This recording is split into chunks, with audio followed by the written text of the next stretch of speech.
Olá, seja bem-vindo ao programa Sem Filtro, no seu canal de ideias. Este é o espaço onde abordamos assuntos interessantes, pulsantes, necessários, trazendo sempre um convidado especial. E junto comigo, para enriquecer a conversa, o Sem Filtro conta com a participação de jornalistas convidados. Além da TV, você também pode ver e rever o Sem Filtro na íntegra nas redes sociais. Se conecta com a gente nos endereços que estão aí na sua tela.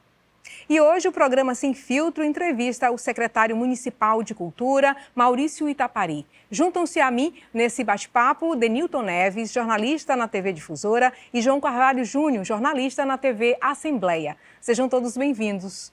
Mas antes de começarmos o nosso bate-papo, conheça agora um pouco da trajetória do secretário municipal de Cultura, Maurício Itapari.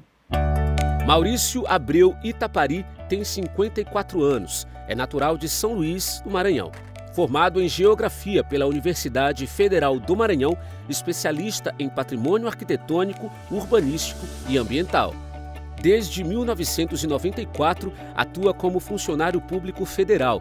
Foi superintendente do Departamento Nacional de Infraestrutura de Transportes, o DENIT, no Maranhão, e superintendente do Instituto do Patrimônio Histórico e Artístico Nacional, no Maranhão, cargo que permaneceu por 6 anos. Atualmente é subprefeito do centro de São Luís e, desde janeiro deste ano, assumiu a Secretaria Municipal de Cultura da capital maranhense. Bom, eu quero novamente cumprimentar os colegas Denilton Neves e João Carvalho Júnior e agradecer a participação no Sem Filtro.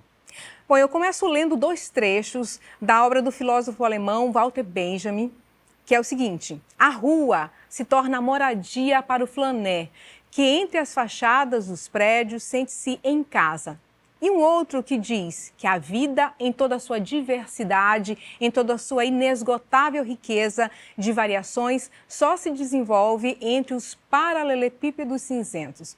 Eu comecei com esses trechos que fala da figura do flané, aquele que caminha na cidade, para perguntar de que forma a sua experiência no IPHAN pode contribuir para a sua gestão à frente da cultura do município, já que é na cidade e em suas ruas onde pode ser observada a demanda cultural. Seja bem-vindo, secretário Sem Filtro. Muito obrigado, é um prazer estar com todos vocês aqui. É sempre importante esse bate-papo, essa discussão, né, e sempre salutar, né, essa troca de experiências, porque ao mesmo tempo que a gente entrega alguma coisa, a gente sempre recebe nessas entrevistas, e estamos aqui à disposição de vocês. Na realidade, eu penso que essa experiência, eu sou funcionário do IPHAN, tem cerca, agora em setembro de 2024, vai fazer 30 anos que eu sou funcionário de carreira do IPHAN. Estive por quase 7 anos à frente da superintendência estadual aqui do IPHAN, né? E isso me credencia porque nós, ao longo desse tempo, nós fizemos um trabalho muito voltado não só para o patrimônio material, né, os sobrados, as praças, as obras que nós entregamos enquanto superintendente do IPHAN, mas trabalhamos também muito com o patrimônio imaterial, que é justamente o modo de fazer, né, da cultura. Nós deixamos como um legado, em 2019, o reconhecimento do Complexo Cultural do Bumba Meu Boi como patrimônio cultural imaterial da humanidade, né? Foi o 6º bem reconhecido pela Unesco como patrimônio cultural imaterial da humanidade. Vejamos bem, um país com a riqueza cultural que o Brasil tem, o Bumba Meu Boi, o Complexo Cultural do Bumba Meu Boi, ser o 6º bem reconhecido, é um motivo que muito tem que nos orgulhar os maranhenses, orgulhar os brasileiros. Também deixamos revalidado o reconhecimento como patrimônio cultural imaterial do Brasil, do tambor de crioula, que a gente conseguiu fazer a reavalidação. Eu sempre estive muito voltado a escutar esses segmentos culturais, né? E isso eu aprendi muito com os fazedores de cultura, com o pessoal do Bumba Meu Boi, com o pessoal do tambor de crioula, o pessoal da capoeira, todos esses bens, né, que são patrimônios culturais e materiais tanto do Brasil como da humanidade. Para ampliar essa conversa, João Carvalho Júnior. Secretário, minha primeira pergunta vem justamente nessa mudança de posto, porque anteriormente, enquanto superintendente do IPHAN, ficava muito numa análise de como a cultura estava sendo tratada. Agora, o senhor é esse tratador da cultura. Como é que foi essa mudança, né, dentro desse perfil e a realidade que o senhor tem visto da cultura dentro de São Luís? Assumir a secretaria em pleno carnaval foi um grande desafio, na realidade. Nós conseguimos, dentro do que foi possível, fazer um bom carnaval. Isso foi, inclusive, dito por pessoas que fazem o Carnaval de São Luís. Lógico que sempre haverão críticas, isso é natural, nós vivemos num país altamente democrático, né, onde nós estamos aqui para receber críticas e também mostrar o que nós fazemos, né? E hoje, estar à frente da Secretaria de Cultura do município é uma missão que muito me honra. E eu sei que é um grande desafio. E eu também sei que estou preparado para enfrentar esse desafio. Não é um desafio fácil. Nós temos uma lei de incentivo à cultura que a gente precisa tornar ela realmente efetiva, a Lei de Cultura Municipal. Nós temos a questão do Fundo Municipal de Cultura, que nós temos também que trabalhar nisso.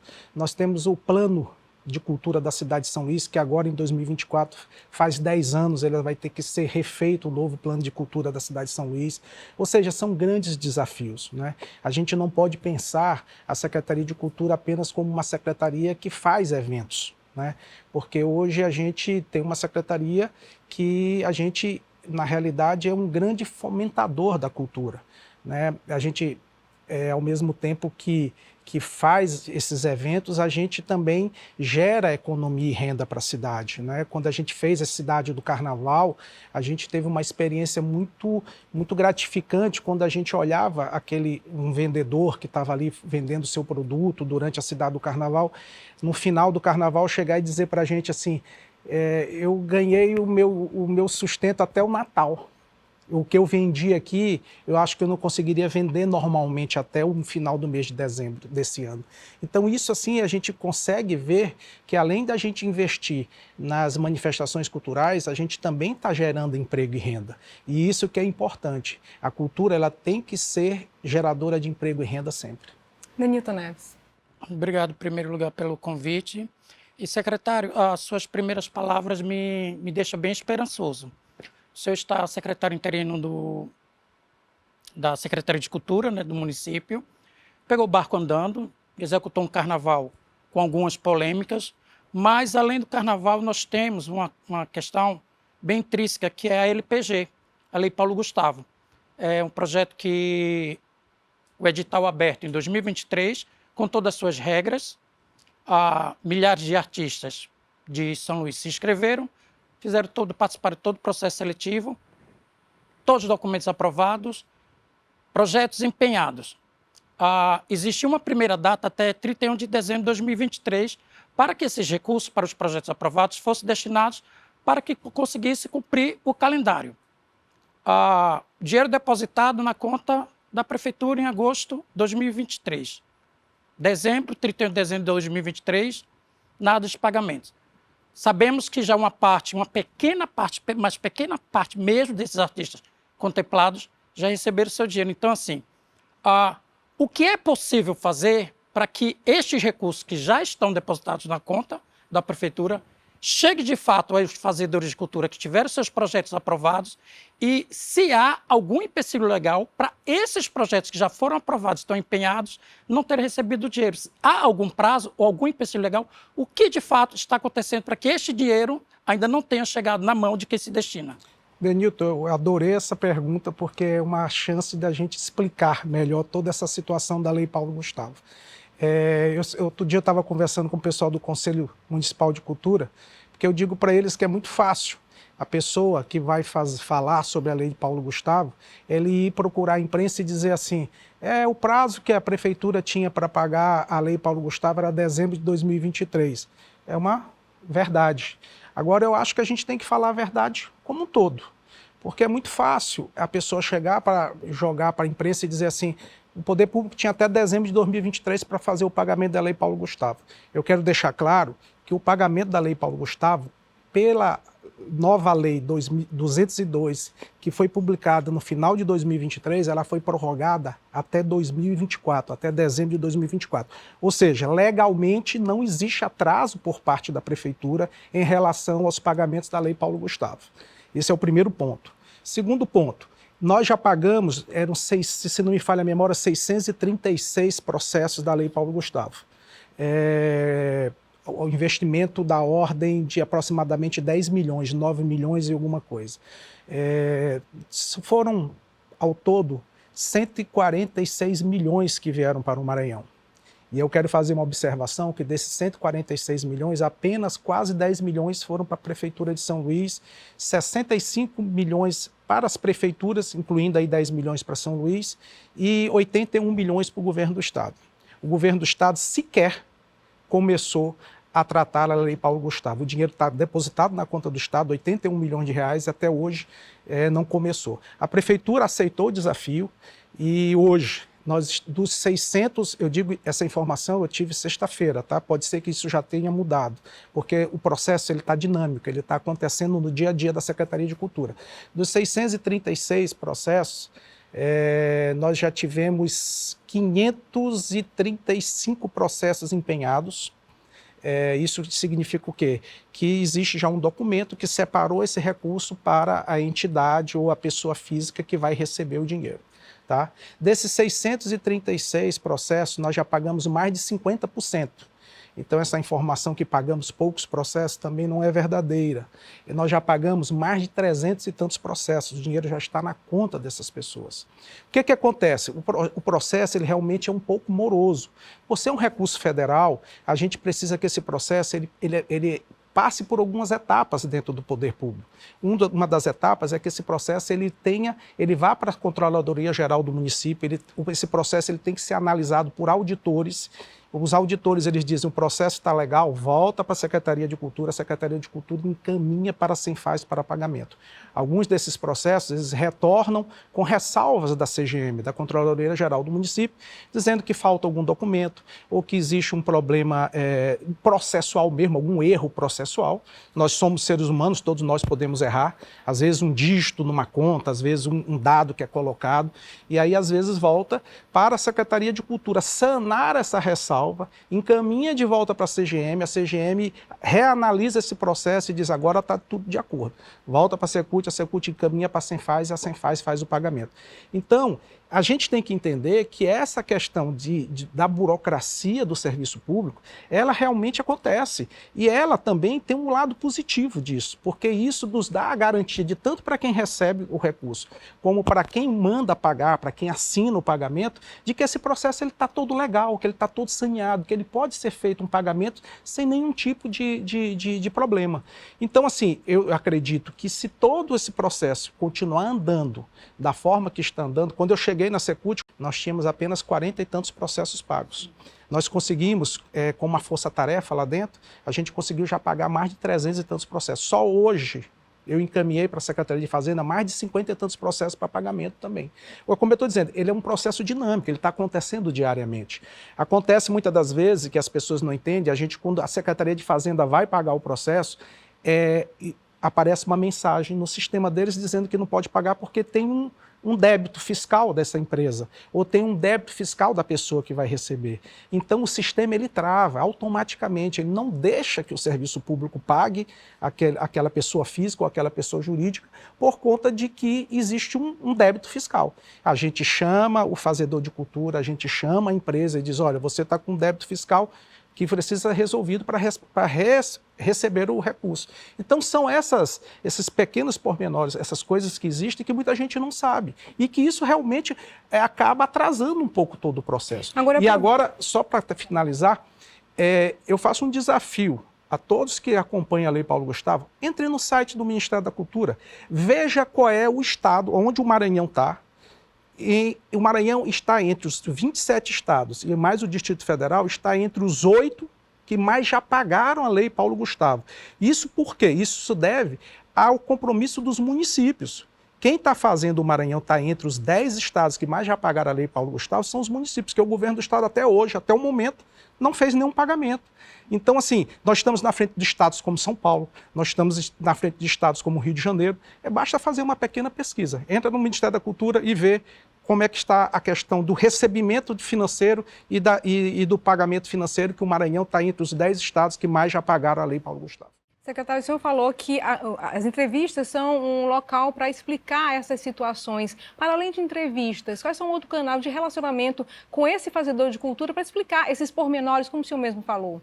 Não, a gente toda vez que é procurado pela imprensa, a gente emite as notas explicativas. Agora mesmo, na sexta-feira, a imprensa voltou a nos procurar, algumas emissoras, a gente fez uma nota, explicou, demos os números de processos que já foram empenhados, processos que foram pagos, e assim que a gente, e através também do Conselho Municipal de Cultura. Quando o Conselho Municipal nos procura, a gente conversa com eles, a gente passa os dados e a gente vai trocando essas informações com eles. Bom, a gente termina agora o nosso primeiro bloco do Sem Filtro e vamos fazer uma rápida pausa, mas fique ligado que no próximo bloco eu e meus colegas jornalistas Denilton Neves e João Carvalho Júnior vamos continuar nosso bate-papo sobre cultura com o secretário municipal desta pasta, Maurício Itapari.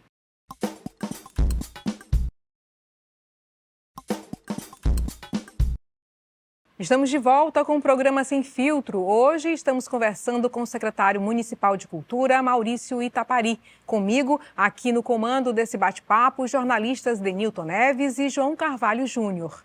Não esqueça de conferir nosso programa nas redes sociais pelo link que aparece aí na sua tela. Lembrando que no YouTube da TV UFMA você acompanha o programa na íntegra. Bom, vamos retomar a nossa conversa. O elemento-chave, indispensável do fazer artístico e cultural é o público. Então tem programação para quem gosta do folclore, do reggae, do gospel e por aí vai.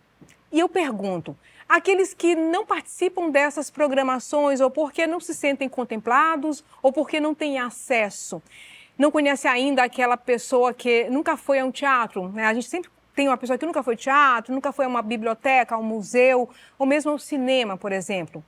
O que está sendo pensado para levar essa cultura para essas pessoas, para incluí-las, secretário? Na realidade, o plano de cultura da cidade de São Luís é um plano muito bom. A gente tem 5 pontos cruciais, que um deles é a diversidade cultural, o respeito à diversidade cultural. Um deles é a descentralização, e aí vem a pergunta que você me fez, a descentralização de levar a cultura não só para os centros, né, da cidade de São Luís, mas para as zonas rurais, para as zonas mais distantes. Isso é um dos pilares do plano de cultura da cidade de São Luís. O outro é a democratização, é justamente a questão de que você tem que fazer essa gestão cultural ouvindo cada vez mais as pessoas, né? Fazer essa gestão cultural ouvindo os fazedores de cultura, dividindo essa responsabilidade com os fazedores de cultura, com os artistas. E o outro é a questão da difusão, né? Da difusão cultural, você se preocupar com que esse recurso ele passe por essa cadeia produtiva da cultura, né, que ele gere essa questão do trabalho e renda.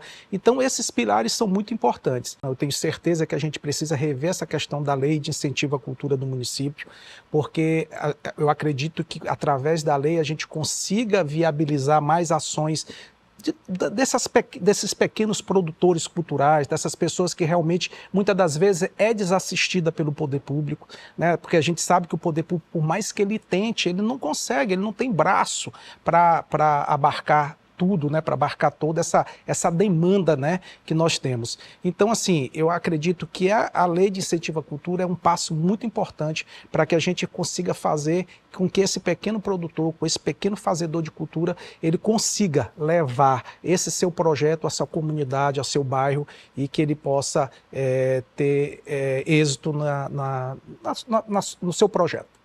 Ok. João?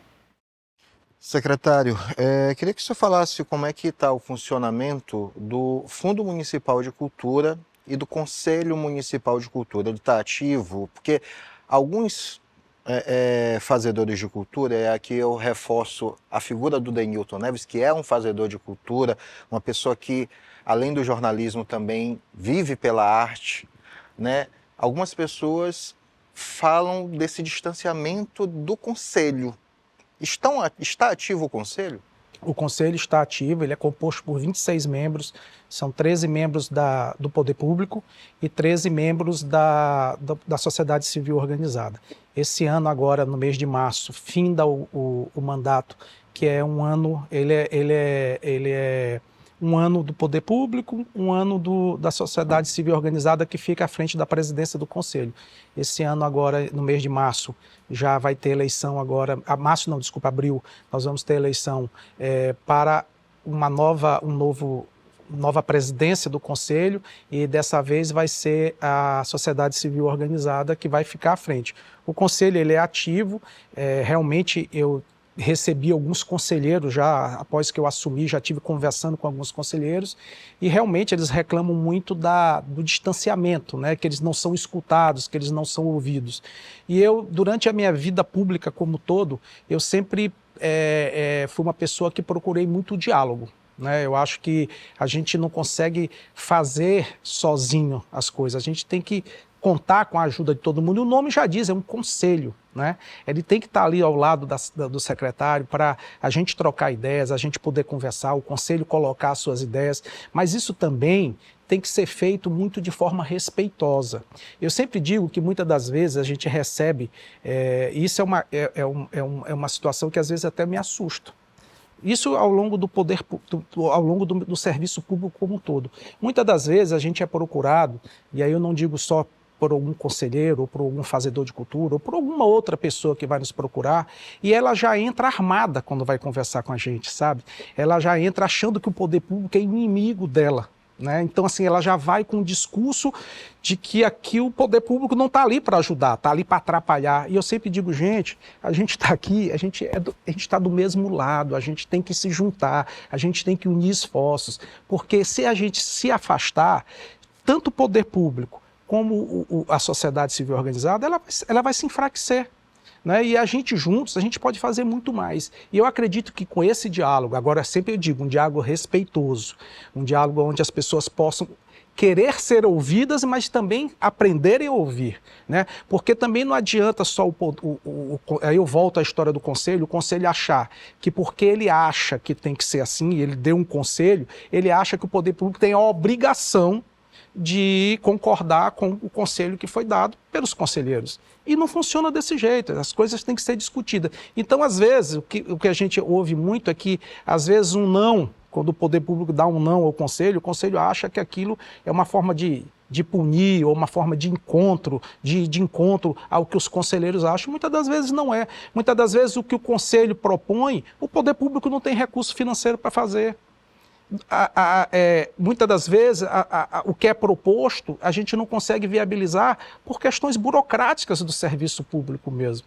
Então, assim, é isso que as pessoas também têm que entender e ter esse diálogo respeitoso. Eu sempre digo, eu sempre tive com as pessoas que eu tratei sempre um diálogo muito respeitoso, um diálogo franco, aberto, e eu disse já para alguns conselheiros que estiveram comigo lá, eu disse, olha, vocês ainda não me conhecem, alguns conhecem, outros ainda não, vão ter o prazer de me conhecer, como eu vou ter o prazer de conhecer vocês, e vocês sempre vão escutar de mim a verdade. Porque eu acho que com a verdade, a verdade é absoluta, e podem passar 10, 20 anos. Lá na frente a gente vai lembrar do que falou, porque a verdade a gente nunca esquece. Então, assim, eu acho que é pautar o diálogo com muita verdade, com muita transparência e com muito respeito.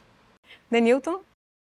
Secretário, eu penso que esse bate-papo de hoje, para mim, está sendo pela palavra esperança, porque eu recebo com grata surpresa essas informações que o senhor vem repassando, que pelo menos 50% dos projetos aprovados na LPG já foram pagos, porque na minha última pesquisa eu venho acompanhando diariamente, não só como jornalista, mas como fazedor de cultura. Só voltando rapidamente a essa questão, eu tenho uma outra pergunta. O senhor falou em algumas ressalvas. Claro que tem que seguir todos os trâmites legais e burocráticos, que alguns desses projetos voltam com algumas ressalvas. Esse fazedor de cultura, qual é o meio, o canal que ele está sendo informado que o projeto dele tal ainda não foi contemplado, ele ainda não recebeu dinheiro para executar seu projeto, porque está com essa ressalva. Que ressalva é essa? Assim, tem um telefone que eu ligo, eu vou à secretaria, a secretaria entra em contato comigo, entendeu? E A priori, o senhor está interinamente oficializando este cargo que o senhor está ocupando, que eu espero que seja oficializado. Já se falou do Plano Municipal de Cultura. Quais são os projetos realmente voltados para a cultura municipal, para que se tire dos ciclos, Carnaval, São João, Natal, mas que a gente tenha uma programação, um calendário realmente para os fazedores de cultura e que nós tenhamos essas brincadeiras, essas manifestações culturais realmente, de fato, circulando na cidade. Em relação à questão da Lei Paulo Gustavo, os processos que voltam com ressalvas, muitas das vezes essas ressalvas são resolvidas de forma interna mesmo dentro da própria secretaria. Às vezes é um documento, algum dado que faltou dentro do processo, a própria secretaria às vezes resolve e encaminha de volta para a CGM para a reanálise. Quando é um problema de cunho fiscal, ou de um débito da empresa que vai receber, ou da pessoa física, a Secretaria de Cultura tem um setor que entra em contato com o responsável por esse projeto, que está lá, o contato dele, e informa o débito, informa que não está podendo ser pago por conta dessa questão fiscal, e ele é chamado na secretaria para resolver o seu problema fiscal, e o processo dele fica pendente até que ele resolva essa questão. Em relação à questão do plano de cultura, né, ele, como eu digo, ele está vencendo agora em 2024, esse plano ele é feito pela sociedade civil organizada, em conjunto com o poder público, com todos, isso vai ter várias escutas. O pessoal também teve no Encontro Nacional de Cultura que aconteceu em Brasília, e agora eles estão esperando o Plano Nacional de Cultura, para que em cima do Plano Nacional de Cultura a gente possa refazer o plano de cultura da cidade de São Luís. E com esse plano a gente espera responder o que você está nos questionando, de como é que a gente vai fazer com que essa cultura seja movimentada não só nos momentos de São João, de Carnaval, né, de Natal, e sim durante o ano todo, com a gente conseguindo fomentar essa cultura durante o ano todo. Quando se fala em lei de incentivo, em projetos, me vem à cabeça aquele fazedor de cultura lá da zona rural que tem um projeto interessante, mas não sabe como escrever esse projeto. A secretaria tem meios de incentivar, de ensinar, digamos assim, esse produtor a fazer um projeto na conformidade do que tem que ser feito? Olha, a informação que eu tive, eu já conversei com pessoas, inclusive do Ministério Público, alguns promotores, muitas das vezes esses fazedores de cultura são chamados no Ministério Público para receberem treinamentos como prestação de contas, como a questão de fazer projetos, e por incrível que pareça, muitos deles não aparecem. Né, eles não demonstram interesse, ou se esse convite também não está chegando de forma correta, a gente não sabe, né? Pode ser também uma falha de comunicação, mas o que a gente sabe é que muitas das vezes não há quórum suficiente para que essas pessoas tenham esse treinamento. Eu digo agora de experiência própria, muitas das vezes eu assisti o Centro Cultural da Vale fazer chamamento para artistas, para fazer treinamento de projetos, de incentivos à cultura, e também a informação que eu tinha era sempre que não tinha um grande público, né? As pessoas não demonstravam interesse. Então, assim, eu estava conversando mais cedo sobre isso, a gente está com um problema muito sério. Muitas das manifestações culturais hoje, elas têm problemas de documentos, elas têm problemas fiscais, elas têm problemas que elas não estão conseguindo hoje que a gente consiga fazer o fomento dela de forma correta, porque elas não têm os documentos necessários, muitas delas, para receber o fomento, né? E aí o que está acontecendo? Eles estão recorrendo para produtoras, essas produtoras, aqui ninguém está fazendo o julgamento delas, longe disso, elas são empresas, elas têm que ter lucro, elas têm que pagar os impostos dela, e muitas das vezes o fazedor de cultura, quando vai receber o dinheiro, já vem com esses descontos todos, né? E muitas das vezes as produtoras não informam de forma muito clara ao fazedor de cultura quanto é que vai ficar no final para ele, né? Quanto vai ficar líquido para ele, quanto ele vai receber, né?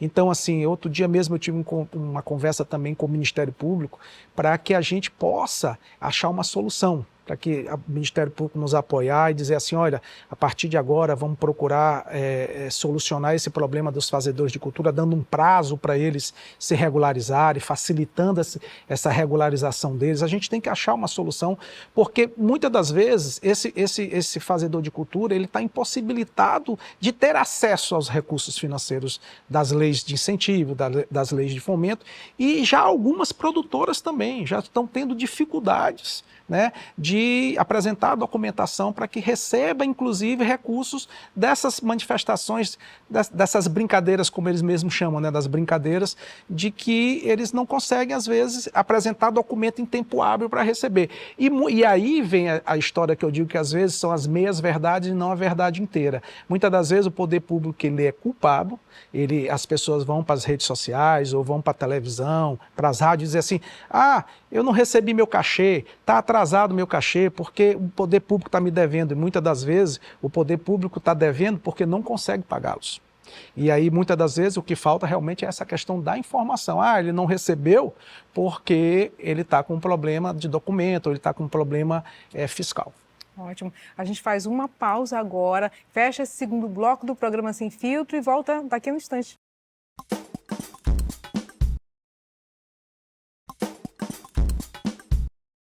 Estamos de volta a este que já é o último bloco do programa Sem Filtro. Estamos conversando com o secretário municipal de Cultura, Maurício Itapari, e somando comigo os jornalistas convidados Denilton Neves e João Carvalho Júnior.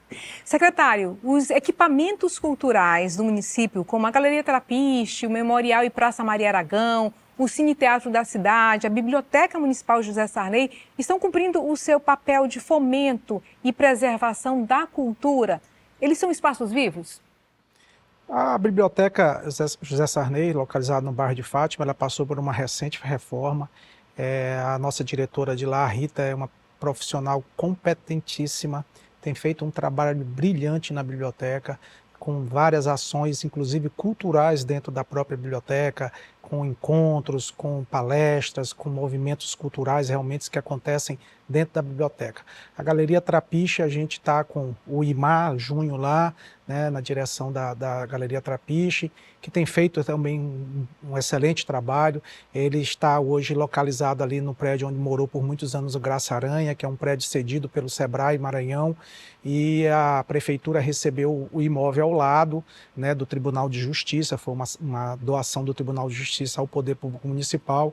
O prefeito se comprometeu em fazer a restauração desse imóvel ao lado aonde está hoje a Galeria Trapiche, para ser a sede definitiva da Galeria Trapiche, né? E ontem mesmo tiveram cursos o Ilmar sempre está movimentando a Galeria Trapiche. Inclusive aos domingos na feirinha São Luís. Na feirinha, né? Tem um espaço da Galeria Trapiche no Coreto, né, onde artistas novos podem mostrar sua arte, seu trabalho. E também vários cursos, tivemos cursos de máscara de fofão, tivemos cursos de cerâmica, lançamentos de livros, ou seja, tá realmente muito movimentada. O Teatro da Cidade, que é outro equipamento cultural, ele passou também recentemente por uma reforma, ele está sendo bastante utilizado, a gente tem uma demanda muito grande pelo teatro, muitas coisas, inclusive, às vezes, internas mesmo, da própria secretarias, eventos culturais do próprio município, mas também pautas abertas para artistas, para lançamento de livros, para encontros, e como eu digo, a gente sempre tem que melhorar, né? E a gente está procurando sempre ouvir os diretores dessas casas de cultura, desses espaços culturais, para que a gente possa cada vez mais prestar um serviço de qualidade ao cidadão de São Luís. Okay. João Carvalho? Dentro desse aspecto, secretário, pensando no plano que o Denilton puxou e agregando com essas casas, existe dentro da Secretaria algum projeto de abertura ou resgate de novas casas, de novos espaços culturais? Porque os fazedores de cultura, até hoje, lamentam muito o fechamento do Circo da Cidade. Minha casa. Eu vi muitas vezes a lamparina subir. Lamentam muito também a demolição de onde funcionava o espaço cultural. E quando tem esse período de início de ano, que é muito chuvoso, existe o Teatro da Cidade, que pode receber apresentações, existe, mas ele tem o seu formato e o Circo da Cidade, por exemplo, tinha outro, o Espaço Cultural tinha outro. Existem outros projetos que podem ter outros espaços. Existe algo nesse sentido dentro da Secretaria de abertura de novos espaços? Eu, assim que assumi a Secretaria de Cultura, foi uma das primeiras coisas que eu perguntei foi sobre o Circo da Cidade. Porque eu também tive o prazer de participar de alguns eventos no Circo da Cidade. É uma coisa que marcou muito a minha adolescência, quando frequentava o Circo da Cidade em alguns momentos, e nós temos uma reunião já marcada para sexta-feira de manhã para tratar sobre o Circo da Cidade. A gente vai começar essas tratativas para que a gente possa achar uma solução para isso. A gente vai começar a discutir novamente essa questão do Circo da Cidade. Não posso adiantar mais nada para vocês nesse momento, porque vai ser uma conversa inicial, né, com outros entes públicos do Poder Público Municipal, para que a gente ache uma solução e que a gente possa, em médio prazo, a gente possa devolver à cidade de São Luís o Circo da Cidade em pleno funcionamento. É importante que o circo virou a bandeira de todas as outras lutas culturais, né, Denilton? Em relação ao Memorial Maria Aragão, a gente tem um problema seríssimo no Memorial Maria Aragão de furtos constantes.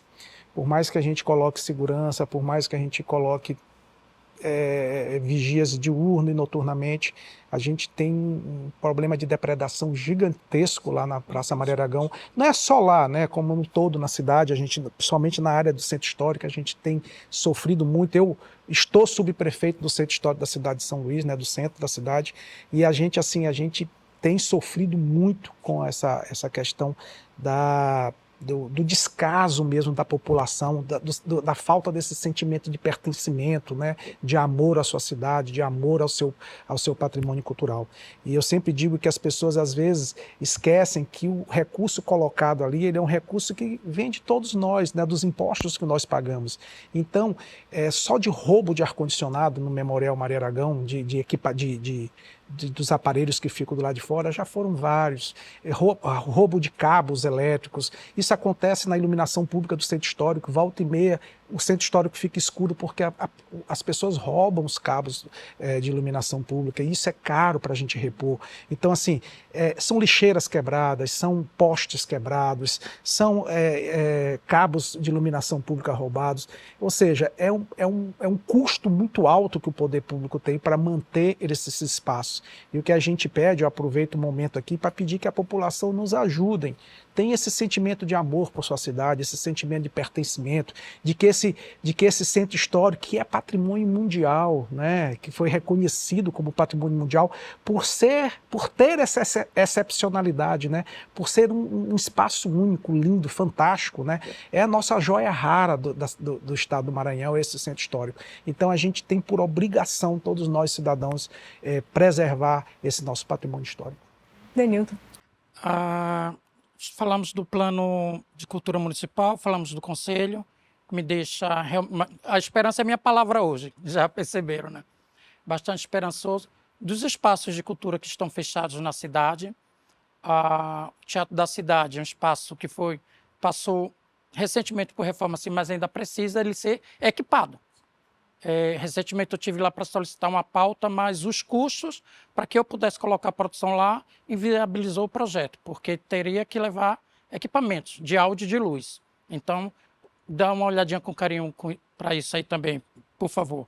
E fechando a questão dos projetos de recurso nacional, o recurso da Paulo Gustavo foi depositado, ficou parado um tempo, isso aí gerou um rendimento. A pergunta é, há uma possibilidade, como esse rendimento poderá ser utilizado para que a gente não perca esse rendimento? Há uma possibilidade dos projetos que ficaram em reserva serem chamados, há uma possibilidade de uma abertura da Paulo Gustavo II e também do Programa Nacional de Blanc. Já está aberto e eu gostaria de saber do senhor se já existiu uma sinalização da Prefeitura de São Luís, já que o Estado nem a Paulo Gustavo ainda abriu o edital, imagina o de Blanc. Então, assim, como a Prefeitura saiu à frente na Paulo Gustavo, já há uma sinalização para o de Blanc, que deixou de ser uma lei emergencial, né? e ela passa a funcionar agora durante 5 anos. E quais projetos possíveis, se já foi desenhado algum projeto e se já teve esse interesse manifestado por parte da Prefeitura de São Luís para o Programa Nacional, Plano Nacional Aldir Blanc? A Prefeitura de São Luís foi provocada se iria participar ou não do projeto da Lei Aldir Blanc II, né? E ele fez a adesão, tá? A Prefeitura de São Luís já fez a adesão, e agora nós estamos terminando de justamente fazer toda a operação da Lei Paulo Gustavo para que a gente possa começar a trabalhar a Lei Aldir Blanc, até porque nós temos um efetivo de funcionários muito pequeno, nós temos uma equipe muito pequena, e a gente se desdobra na realidade ali para poder dar conta de todo esse trabalho.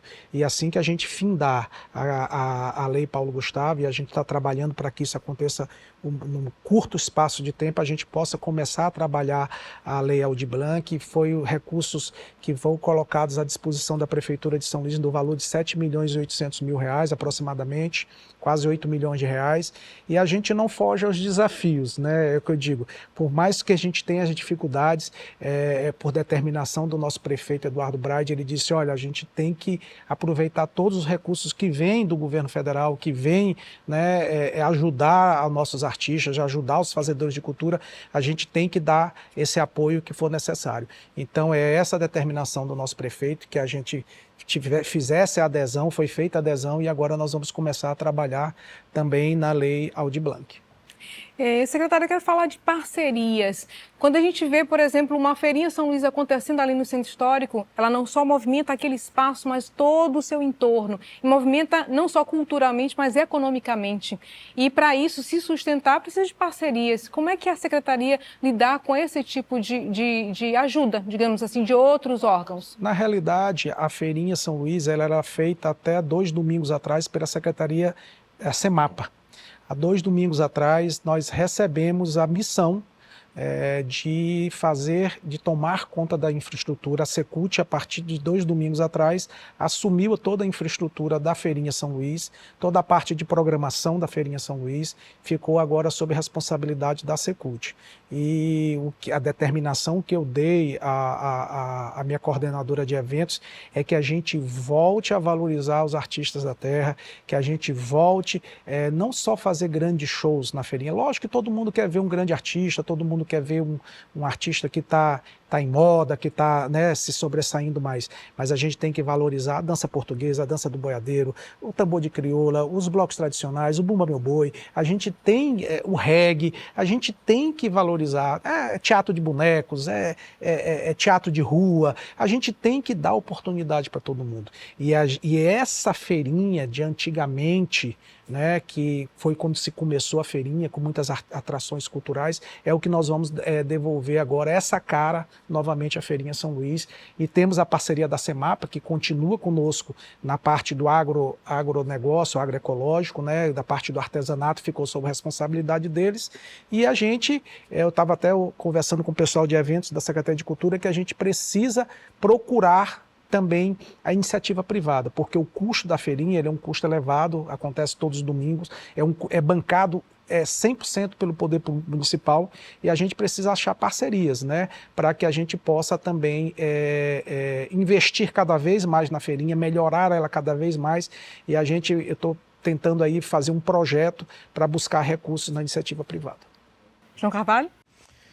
Secretário, eu queria entrar num assunto que talvez ainda seja muito caro, que é a questão envolvendo o carnaval, toda a polêmica que aconteceu com o Instituto Juju e Cacaia. Existe ainda alguma pendência relacionada a isso, ou realmente tudo que se publicou a respeito de possíveis ilegalidades, que depois o Ministério Público disse não, está tudo correto. Existe algo pendente ainda dentro desse assunto? Quando eu assumi a Secretaria de Cultura foi no auge dessa situação, né, dessa confusão. E assim que eu sentei na cadeira, tinha uma decisão já do Ministério Público dizendo que era assinado por 4 promotores, dizendo que era para voltar a gente tinha aberto um novo chamamento, né, por conta do cancelamento do edital de chamamento do Juju e Cacaia, e veio uma recomendação de 4 promotores a gente encaminhou para a Procuradoria-Geral do município, a Procuradoria disse que era para a gente acatar a recomendação do Ministério Público. Assim foi feito, foi aberto um processo administrativo para saber se aquele processo tinha ou não algum vício. Esse processo ele não é conduzido por nós, ele é conduzido pela Secretaria Municipal de Administração. Tá? Esse processo está em andamento. Se eles pedem informações para nós, a gente encaminha essa informação para eles. Se o final desse processo ele vai ser arquivado, se vai ser levado à frente, ou se as informações que o Ministério Público, as recomendações que o Ministério Público já deu, já são suficientes ou não, eu não sei lhe dizer, porque esse processo não é feita a gestão pela própria Secretaria de Cultura, e sim por uma comissão criada dentro da Secretaria Municipal de Administração. Denilton Neves, para a gente já ir finalizando. Eu volto à questão das contratações, sejam elas de cantores nacionais ou então do artista local. Geralmente o cantor nacional, como todos sabem, só pisa no palco com o cachê pago. Acho perfeito, é uma exigência dele, nem mais nem menos. Se existe uma fórmula de não ser através de edital, de chamamento público, é uma contratação direta para esse artista nacional e a possibilidade imediata do pagamento desse cachê, por que não é feito este mesmo tratamento, esta mesma tratativa com o artista local? Reclama muito que o artista local demora muito para receber o cachê porque não estão com os documentos legalizados. Se tivesse este mesmo tratamento, esse prazo de legalização desses documentos não seria bem mais prático? Não se passaria 1 ano, 2 anos, até eu descobrir que eu estou com processo fiscal ou alguma coisa? Recentemente teve um projeto de lei aprovado na Câmara, não sei se já foi sancionado pelo prefeito, para que exista esse mesmo tratamento. Como o senhor percebe essa necessidade? Denilton, primeiro que o que tu falas em parte é verdade. Vou dizer por quê. Porque nem todas, a grande maioria das atrações que vêm de fora não são pagas antecipadamente. Isso é uma informação que passa... Eu estou lhe dizendo porque sou eu que faço os pagamentos desse carnaval, muitos deles foi eu que assinei e a grande maioria não é pago antes, tá? Estou dizendo bem, e esse processo, eles são públicos, vocês têm acesso, vocês podem, fiquem à vontade para olhar. Por isso que eu embasei a pergunta, porque exatamente a informação é pública. Pois é, exatamente, por isso que eu estou dando essa informação, que muitas desses processos eles não são pagos antecipadamente não, tá? Em relação às atrações culturais locais, é uma preocupação extrema do nosso prefeito para que a gente não atrase pagamento das manifestações culturais. Se você perguntar para os artistas que se apresentaram no carnaval, para os blocos tradicionais, para as escolas de samba, para os blocos organizados, para os artistas que se apresentaram na cidade do carnaval, pergunte a eles. Pergunte se tem pagamento atrasado, da grande maioria deles, se eles receberam algum pagamento atrasado. Não, nenhum deles está atrasado. Todos, o prefeito está dentro do que é o chamamento ele dá até 60 dias para a gente pagar e a grande maioria já recebeu. Que bom. Tá? A grande maioria recebeu, volto a dizer, os processos são públicos, eles podem ser visitados. E isso não está acontecendo só de agora, não. Isso aconteceu do São João passado, isso aconteceu no carnaval passado, aconteceu nesse carnaval. É uma preocupação do nosso prefeito de que os artistas eles recebam o pagamento deles dentro do prazo acordado com eles, e isso está sendo cumprido. Quando a gente fala em cultura, o assunto parece que nunca termina, que tem muita coisa para ser dita ainda. Mas, infelizmente, a gente chegou ao fim dessa edição do programa Sem Filtro, falando sobre cultura municipal. Eu quero agradecer novamente a participação dos jornalistas convidados do programa de hoje, Denilton Neves e João Carvalho Júnior. Por favor, secretário, as considerações finais.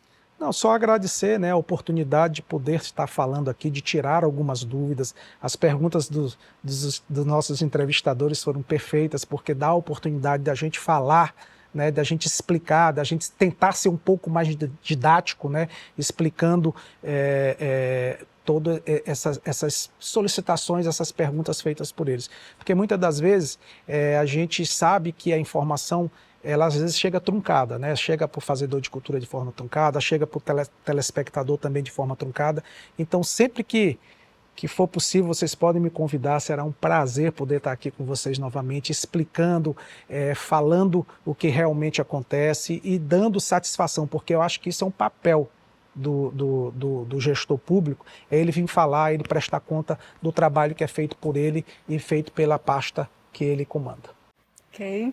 Obrigada a todos por participarem do programa Sem Filtro. Só lembrando que você pode acompanhar o programa na íntegra pelo canal do YouTube da TV UFMA. Até a próxima!